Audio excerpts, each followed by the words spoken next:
Bonjour et bienvenue sur la chaîne de Planet Wargame. Comme tous les mercredis, nous faisons un point sur les news et rumeurs de cette semaine. On va commencer par les précommandes de samedi prochain côté Games Workshop, en ouvrant bien sûr avec le codex Death Guard. Voilà, cette gamme est très populaire depuis la sortie de la 8ème édition et tous les joueurs Death Guard trépignaient d'impatience à l'idée d'avoir enfin leur codex. Et bien le voici, il arrive très bientôt. Il sera également disponible dans une version collector, édition limitée. Bon, la version standard devrait coûter moins de 30 €, d'après la conversion en livre que j'ai effectuée. La version collector, en revanche, sera naturellement bien plus onéreuse, mais si elle peut vous intéresser, précipitez-vous vraiment samedi parce que ce genre d'édition limitée a tendance à s'écouler très très rapidement. Ensuite, pour ouvrir le bal des multiples sorties Death Guard à venir, quoi de mieux que de commencer par Mortarion, le Primarque lui-même. Il sera accompagné également de 3 Plague Marines en édition limitée, quant à eux. Donc, encore une fois, ne loupez pas le coche, surtout samedi, pour ce qui est de les précommander. Et voilà qui clôt la liste des précommandes pour cette semaine. On va ensuite s'aventurer sur le terrain des rumeurs ou bien des futures sorties, mais à plus long terme. Et vous allez voir que il y a pas mal de choses très excitantes qui sont apparues cette semaine.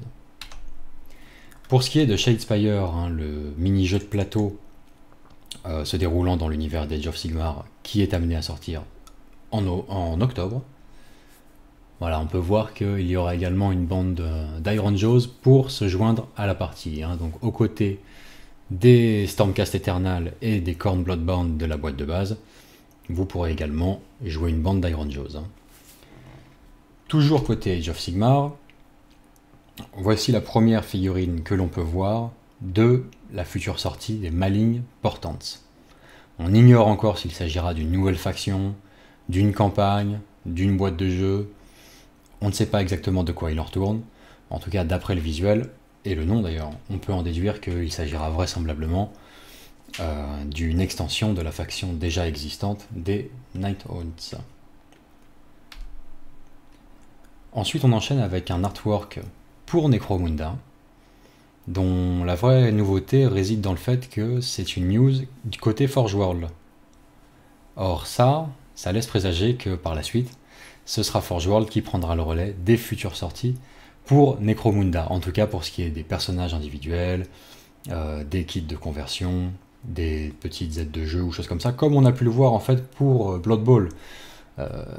Ce qui confirme le raisonnement qu'avaient déjà certaines personnes, comme quoi la sortie de Necromunda serait calquée sur le modèle Blood Bowl, avec une part qui reste à déterminer de sorties plastique Games Workshop et résine Forge World. Et ensuite, j'ai gardé la meilleure nouvelle pour la fin. Voilà. Vous pouvez voir à l'écran les 3 prochaines factions à recevoir leur codex pour Warhammer 40 000. Les Eldarcraft World, les Tyrannides et l'Astra Militarum. 3 codex qui devraient sortir donc avant la fin du mois de novembre. Donc le mois de novembre sera extrêmement chargé pour Warhammer 40 000. On va clore avec le Rumor Engine comme chaque semaine. Voilà. Bon, pour moi, il s'agirait d'une crête ornementale sur un casque de Stormcast Eternal. On a déjà vu ça auparavant, plutôt avec des éléments décoratifs un peu aviaires dans le look, avec des plumes, des choses comme ça, des griffons, des choses de cet ordre-là. Là, évidemment, on a un look un peu différent, mais le design fait fortement penser quand même au casque des Stormcast. Donc, pour moi, il s'agit de ceci. Une nouvelle chambre, peut-être, ouverte côté Sigmarite. Quelque chose de cet ordre-là. On a assisté à la sortie des Sigmarite Rangers. Ce pourrait être une nouvelle chambre avec un nouveau thème et de